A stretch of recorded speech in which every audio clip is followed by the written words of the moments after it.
Afternoon, lovely people. Okay, instead of focusing on where so many are attacking Jeremy Corbyn and complaining that he and the Labour Party won't win a general election, let's take a look at where the Tories are failing all people of the UK and why he will win because of that.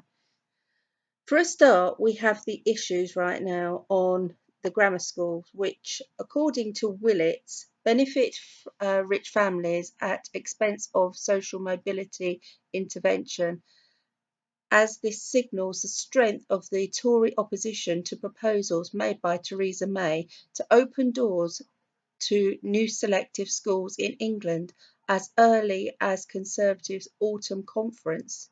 This comes after a memo warns of problems getting the policy through the Lords. Angela Rayner, MP for Labour, accused the Prime Minister of harking back to mythical golden age. However, Willits, like Blair, went to a public fee-paying school, so their joint knowledge of what it feels like to win a scholarship to grammar school is nil. They only have one fear regarding selective education, and that is the fear shared by all of those who oppose grammar school education for the clever children.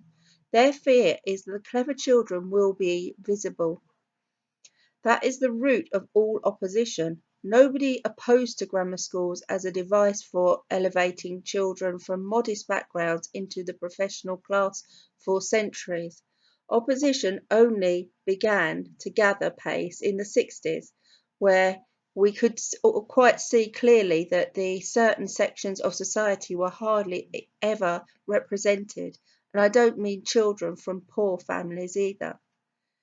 Typical of the upper class who won't want the rest of society to benefit from what education they had. In large classes, they would rather dumb every child down to the levels of those struggling rather than aspire them up, or at least try to. No wonder we're failing and falling behind in the world. Alan Milburn has been a big critic of the Tories in this area. He's launched a scathing attack on the Tories' plan to bring back grammar schools, calling this move a social mobility disaster. Another issue against May is that she also plans to scrap the Human Rights Act. It was a Labour government that introduced the Act and introduced convention rights in order to bring rights home for the British people.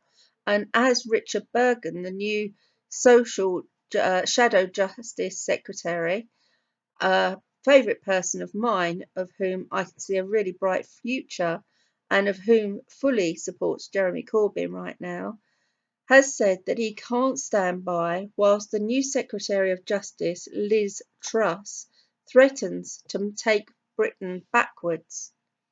He went on to say, "I've been concerned to see problems mounting in the justice system, a crisis in our prisons, a fragmented probation service, the necessity for new campaigns in defence of access to justice, and renewed concerns about the government's approach to human rights." Now, on access to justice, that for me is a big concern which is close to my heart, as I myself have had to self-litigate and litigate on my own disabled son's behalf due to lack of funding. She could give no real response to the drop in civil legal cases since 2012, the reason clearly being people are simply unable to get legal aid anymore. You have to prove that you have at least a 50% chance of winning that case, and have to prove that before the case is even heard. So whoever said of innocent until proven guilty didn't live in this timeline where solicitors decided your own guilt at the front door of their office, knowing that people have little chance of getting legal aid right from the off. When asked whether, as a point of principle, she agreed with the court fees being charged in order to raise revenue, the Tory Shadow Secretary apparently could offer no opinion. All this whilst there has been a Justice Committee very damning report where the committee had recommended that employment tribunal fees should, at the very least, be reduced. Labour has now committed to scrapping employment tribunal fees, although this is another reason to vote for Labour, which will help those who are on a low income and are struggling to gain justice in a court of law. Also, following the release of the annual report by Her Majesty's Inspectorate of Prisons, which detailed the full extent of the spiralling crisis in our prison system, the Inspector Peter Clark wrote that prisons have become unacceptably violent and dangerous places, and he found that self-harm and self-inflicted deaths have risen by a quarter. That's a huge amount. Still, the new Tory Secretary for Justice is no closer to dealing with any of these issues. And back on the subject of human rights, the Secretary of State also could not explain how scrapping the Human Rights Act squares with the Prime Minister's ruling out of withdrawing from the European Convention on Human Rights. She claimed that the question was asking her to comment on proposals which weren't yet finalised. Whilst the government's reason for scrapping the Human Rights Act is supposed to be replaced with a Bill of Human Rights, as we become more and more Americanised, we need to ask, do American systems actually work? And I'd say not, considering the amount of people that are going around shooting each other daily in America. And to top that, this Bill of Rights is yet to be written. This seems to be a pattern with the Tories to scrap one thing that is working, devised by the Labour Party, and make promises to replace it with another, for that other to never materialise. Now, on the housing front, Jeremy Corbyn has challenged Theresa May by stating, only a year ago the Prime Minister voted against the Labour amendment in the housing bill, which was quite simply said, all homes for rent in the private rented sector should be fit for human habitation.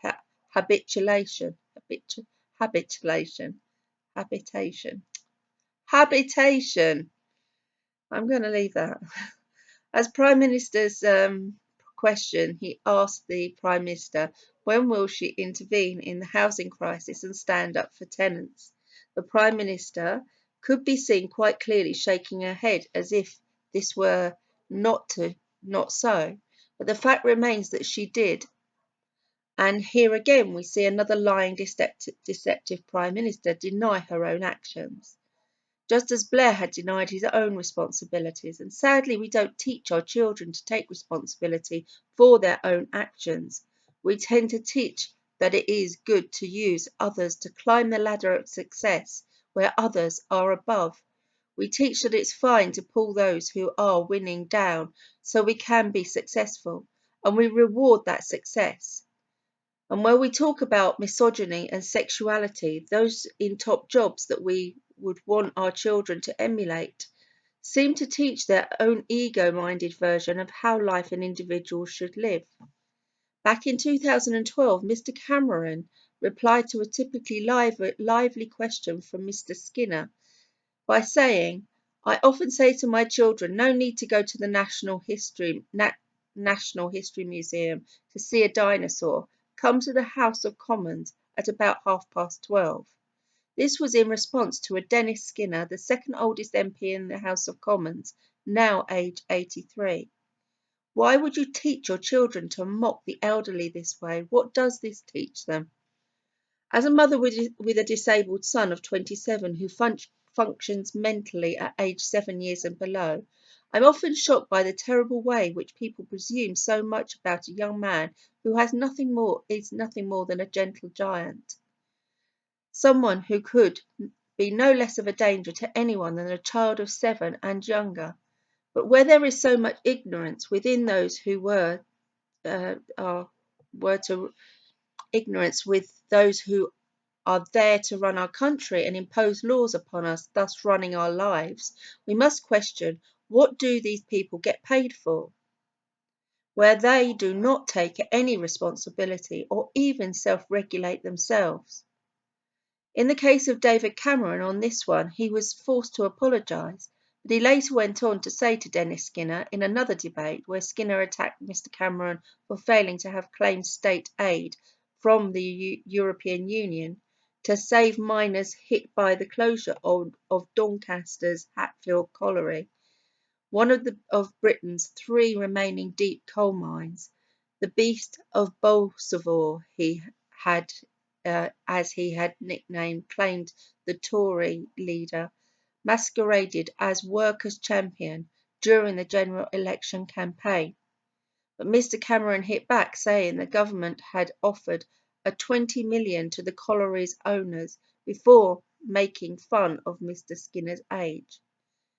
It's very good to see the Labour Party in full voice cheering on Jurassic Park, he said to laughter from the Tory backbenchers. I would stick to the movie, he added. It's like school bullies being allowed to get away with this. And these are the people we trust to have the finger on nuclear weapons of mass destruction. In an educational performance debate in Parliament on the 6th of September, Tory MP Carl McCartney gave a passionate speech arguing that boys should know it's okay to be masculine. He went on to say, it is a positive thing to like cars, engines, building sites and getting your hands dirty and playing sport. In a nod to some sort of equality, he then listed that he clearly considered to be traditional realms of female interest, saying that it's also a positive thing to like dancing, painting, sculpture, acting and writing plays. The underlying message, however, followed directly on from his apparently cynical side note. But we must not shy away at any level from celebrating that traditional male or masculine roles what they are. They are what we as males were born to do. Thanks chauvinism for McCartney. In short, McCartney seems to believe that liking cars, engines, building sites, getting your hands dirty and playing sports are all very masculine things that men are simply born to do. Interests like dancing, painting, sculpture, acting and writing plays, meanwhile, are presumably the role of those citizens born as women. In the same parliamentary speech, McCartney called equal pay campaigners the shrill Equal Pay Brigade, leading to strong critics of his incredibly patronising language on Twitter.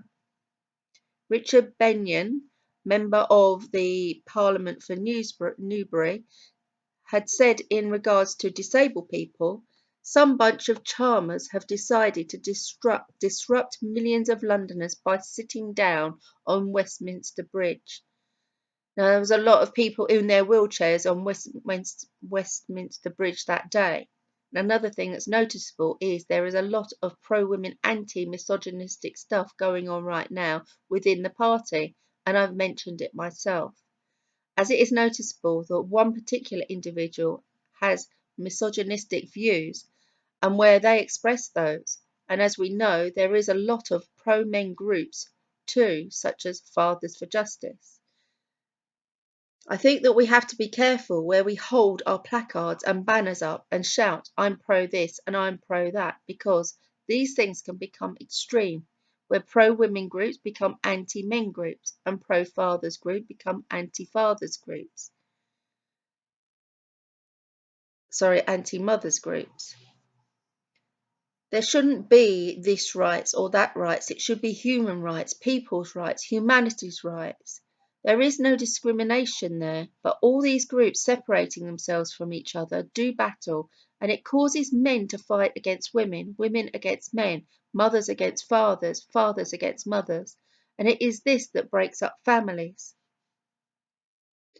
We're all victims of something, and it's for each of us to overcome influence and know what's right for our children. It's what adults do, get beyond the conditioning. The media keeps us locked up in these battles and keeps them going. But we have to be stronger than this and be awake and aware to their need to keep people locked up into this hatred for one another. And it's where it all starts, in the minds of men and women. There are pro-Corbyn groups and anti-Corbyn groups. And what ends up with the whole party being torn apart. As the one man whose fault it really isn't is Jeremy Corbyn himself, as he holds himself in check the whole time. where it is the case of families, only the lawyers win. In these cases of the Labour Party, only the Tories will win if we don't stop this now. We need to get back to our basic nature, creativity, self-producing, feeling valued for what we're good at. Everything and everyone is good at something. Tory basics under John Major was all about reading, writing and arithmetic. But I mean really valued talents. The Tories don't do that. They want machines. They want kids that can't cope with the demands of the national curriculum and want them all learning at the same level, as I said earlier, in huge classes, as if a few fall behind, they're all held back. I wanted my son to attend a Steiner education system without the religious aspect, where kids are valued for what they're good at and those talents worked upon, more than focusing on what they can't do. But this vision for our children is deemed out there or too hippie. My son is a clever kid, very creative with music, and we all have our talents in our own family. And this comes out in music. Like my dad, he was very artistic. I got that from him too. But my son couldn't cope in a mainstream classroom. And I'm not talking about my son with learning disability now. I'm talking about my third son. He's very talented, but the school wanted him to sit in a class and cope with kids that were being told off. He'd go mad because he's very sensitive, and of course they'd blame the mother because I could empathise and knew what he needed. His dad, however, was punishing him severely, trying to make him like school. And we've been on quite a journey, but this system lets down so many talented kids. And I love painting, that's my thing. And when I get a chance, I love to just sit and paint and just let the time fly by.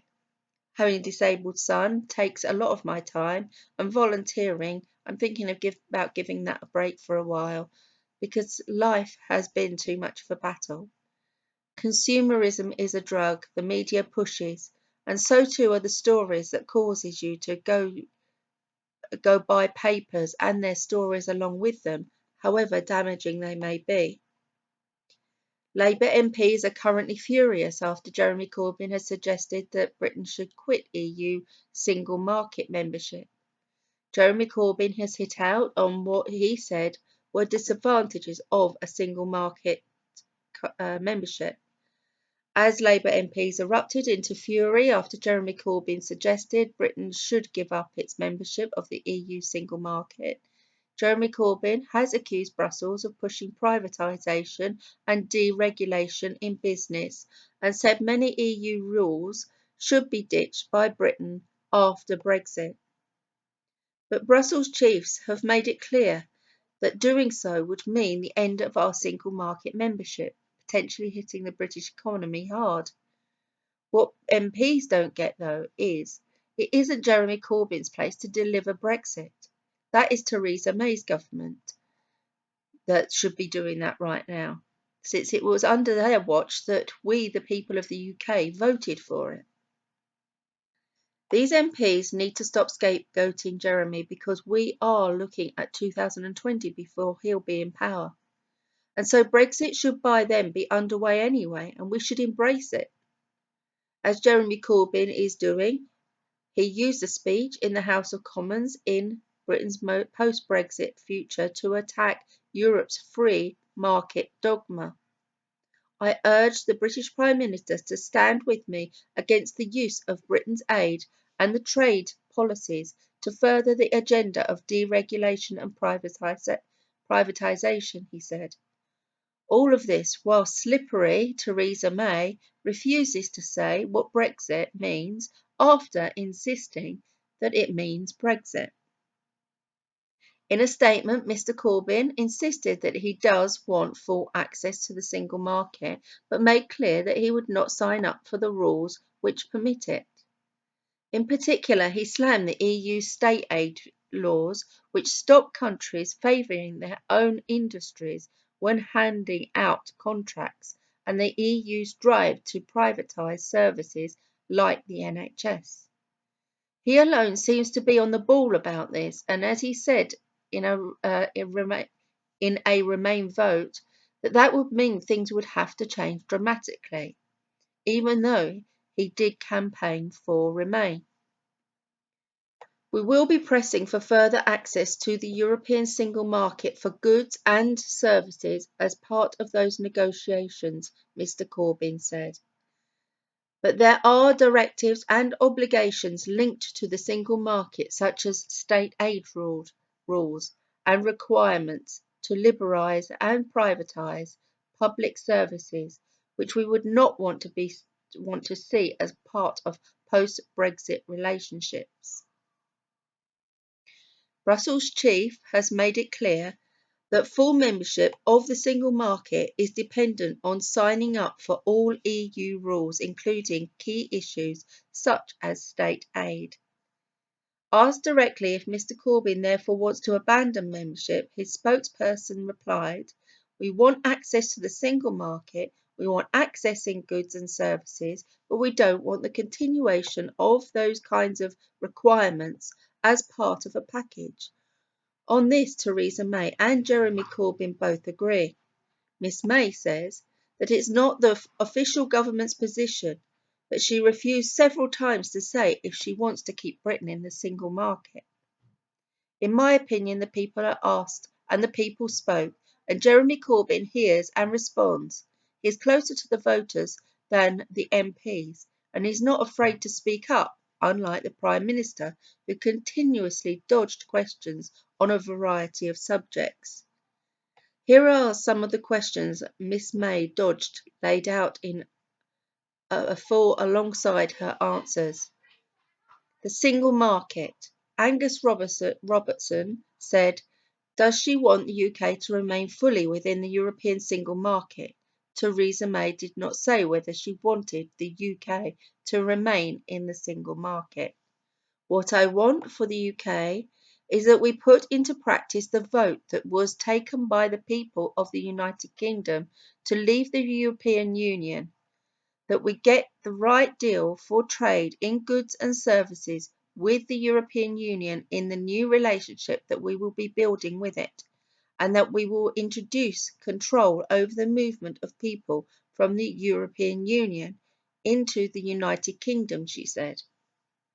I say to the right honourable gentleman that we can approach the vote that took place on the 23rd of June in two ways.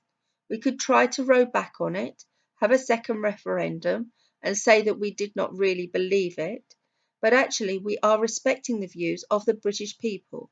More than that, we will be seizing the opportunities that leaving the European Union now gives us to forge a new role for the United Kingdom in the world. On that, I agree. Another dodge was on boundary review. Jeff Smith said nearly 2 million people signed up to vote in the European Union referendum earlier this year. It is surely right that constituencies are based on the actual electorate who want to vote, so is the Prime Minister not concerned that the boundary review is going ahead next week without including those 2 million voters? Theresa May did not say whether she would support using the latest electoral roll figures for the boundary review. Parties from across the House supported the proposal that the Boundary Commission would follow this timetable and would bring forward these proposals, that by 2018 those Boundary Commission proposals would be put in place. All parties supported that, and I continue to support it. In addition to this, we now hear that, and whilst we are on boundaries, apparently Britain is to build a huge wall in Calais to try and stop migrants sneaking across the Channel.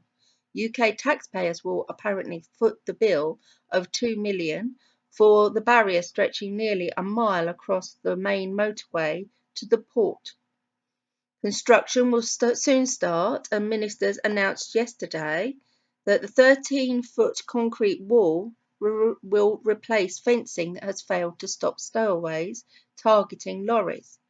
Before Britain's vote to leave the EU, there was a surge in incursions, mostly from the jungle camp near Calais that houses 10,000 migrants. Kate Gibbs of the Road Haulage Association said the wall was a scandalous waste of taxpayers' cash that would simply shift problems further down the road. Money would be much better spent on boosting security along the approach roads, she added. This is being called the Great Wall of Calais, but what good will it do? We are telling our drivers not to stop within 150 miles of Calais, so they're not targeted by migrants. This will be a tiny concrete alleyway that will serve little purpose and not provide any security. The Immigration Minister, Robert Goodwill, told the Commons Home Affairs Committee last night that the wall would halt the flow of migrants and keep drivers safe. The Home Office said the measures would stop stowaways using projectiles in attempts to disrupt, delay, or even attack vehicles approaching the port. In July, official figures showed that one migrant is caught trying to sneak into the UK every 6 minutes. With 84,088 detentions at our borders last year, most were caught at the juxtaposed controls in Calais, effectively Britain's border. The port with its tunnel is a key destination for thousands of the more than 1 million migrants that refugees who've illegally entered Europe this year in boats from Turkey and North Africa. Many are fleeing humanitarian disasters, but often they are economic migrants attracted by jobs, state benefits, and free accommodation in the UK. Migrants and people smuggling gangs are becoming increasingly violent in their attempts to board UK-bound trucks. Last month, holidaymakers were warned to avoid Calais after motorists were targeted by gangs with chainsaws and metal bars near the jungle. A member has reported attacks by migrants on the camp last week. 3 British journalists were injured when a log was hurled at the car, forcing it into the path of a juggernaut. In June, a French police commissioner said that there had been 22,000 breaches of the port road defences in June, compared to just 3,000 in January. This week, French truckers and farmers have blockaded motorways leading to the port in protest at the rising number of assaults. Mr Goodwill told MPs that the security that they were putting in at the port is being stepped up, but with better equipment. We're going to start building this new wall very soon as part of the £17 million package we are doing with the French. We have done the fence and now we're doing the wall. There's still more to do, and we've also invested in space for 200 lorries at Calais so that there will be somewhere safe for them to wait. Construction of the wall is expected to be completed by the end of the year. Tory MP Charlie Elphicke, who represents Dover, said it's essential to do everything that we can to secure the borders of the UK. We need to see action by the French to ensure security at Calais to protect tourists, truckers and trade. A refugee camp in Calais is due to open within weeks, complete with a football pitch and even a resident artist. Plans emerged yesterday for the 5.5 million men-only facility, which will be a far cry from the squalid makeshift camps such as the jungle in Calais. The news sparked growing resentment amongst the locals near the site, just over a mile from the Eurostar terminal, who claim the camp would add an existing problem with drugs and crime. The facility will initially house 400 men before expanding to around 600 by the end of the year, offering round-the-clock medical care and on-call psychologists. Homes will be made of wooden containers decorated with multicoloured roofs, constructed inside with empty railway depot. The City Council also said yesterday that a famous Parisian street photographer, whose real identity is not known but goes by the name JR, also brings artistic intervention to the camp. JR has exhibited at Sotheby's and is often compared to UK street artist Banksy. Paris's socialist mayor Anne Hidalgo hailed the camp, due to open in mid-October, as a first for Europe. But some of her neighbours in Port-de-Chapelle accused her of bringing riffraff on their doorstep. Two locals, named only as Moussef and Farid, told the radio station France Info the residents, the shopkeepers, they didn't agree with them putting this there. We have already had quite a few issues in this area. We've got druggies and we've got prostitutes, and we're bringing in migrants on top of that. It's piling misery on top of misery. One Twitter user described the camp as a creche for jihadists. The facility was designed by left-wing architect Julian Bellar, who said yesterday that there will be a plug for each bed so that each person can charge their phone, and there will be Wi-Fi everywhere. There will be spaces for people to meet, common rooms and outdoor benches. Artists will do work on the walls, and we have a green area. Paris has given shelter to around 15,000 migrants since 2015, with some locals fearing that the camp will attract thousands more. The men will be reported to be allowed to stay for a maximum of 10 days. A smaller centre for women and children is due to be open in the next year. But those are just the boring facts. Police tells us that the main reason why most Brexiters voted to leave the EU is because they wanted the government to be able to control immigration and take back control of our borders. So it's a bit strange. Few seem to have even noticed that Theresa May is already declared that there will be no border controls between the UK and the EU, specifically between the Republic of Ireland and Northern Ireland.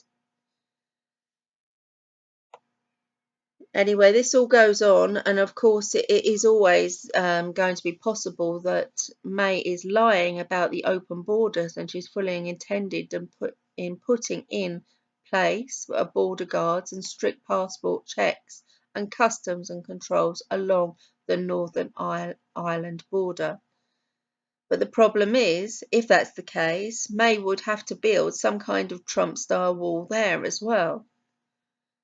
Not only in Calais, but all of the way along the entire border with the Republic of Ireland. Hard land borders are different to the sea borders, where the traffic on the large areas of water can be monitored from the air. This is what other external EU land borders look like. Either way, I believe Theresa May must be lying.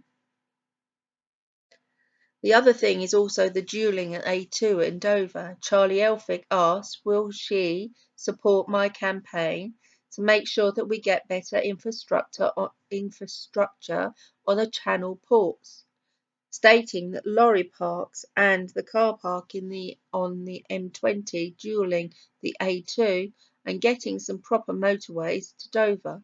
Again, Theresa May dodged this one. On school cuts, Helen Hayes asked, will she provide reassurance to my constituents and to children across London that funding for schools in London will not be cut by 20%? Theresa May would not guarantee that the school funding would not be cut. So there's another thing that she's really failing on. Hospital buildings, Tom Brake asked, will she agree to earmark the first 2 weeks of the 350 million that will be available each week post-Brexit to spend on the reconstruction of my hospital? Theresa May did not pledge money for St Helier Hospital.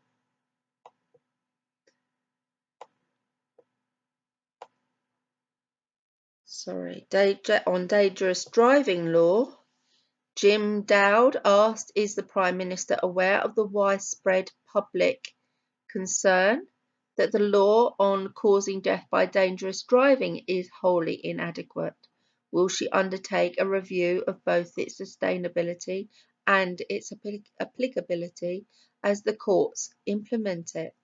The Prime Minister said only that Mode was looking at the issue but did not commit to a full review. And on climate change, Jeremy Corbyn will today pledge to create more than 300,000 jobs in the renewable energy sector and make Britain the world leader in the industry. The Labour leader will unveil an environmental manifesto that outlines a radical overhaul in the way we produce energy, with a focus on promoting over 1,000 local energy companies in the next Parliament and making public not-for-profits and co-ops and the centrepiece of his new energy economics. Labour under Jeremy Corbyn will also set a target for the UK to get 65% of its energy from renewable sources by 2030 and announced that he supports an all-out ban on fracking. He will aim to phase out coal stations within a few years, offering support to retrain workers in those fields and make home installation an infrastructure priority. In a speech in Nottingham, Corbyn is expected to urge Britain to take a fair share of action to meet the Paris Climate Agreement and become the world's leading producer of renewables technology. To achieve this, he will accelerate the transition to a low-carbon economy and drive an expansion of the green industries and groups of the future using our National Investment Bank to invest in public and community-owned renewable energy. This will deliver clean energy and curb energy bill rises for households, an energy policy for the 60 million, not the big six energy companies. It also plans to hit out at the Tories' decision to scrap the Department for Energy and Climate Change and promises to reverse the decision. The decision to scrap the European Energy and Climate Change Department was short-sighted and irresponsible and has set us back in our efforts to combat climate change. He will say that Labour would reinstate the department in our first month of going back into government as part of our plan to rebuild and transform Britain so that no one and no community is left behind. So now I know where my vote will be going in the general elections, and so too, by now, given everything that I've said right here, so too should you. By now, given all I've said, we should all know where we're heading. So now take care, my friends, and so keep on keeping on with all my love.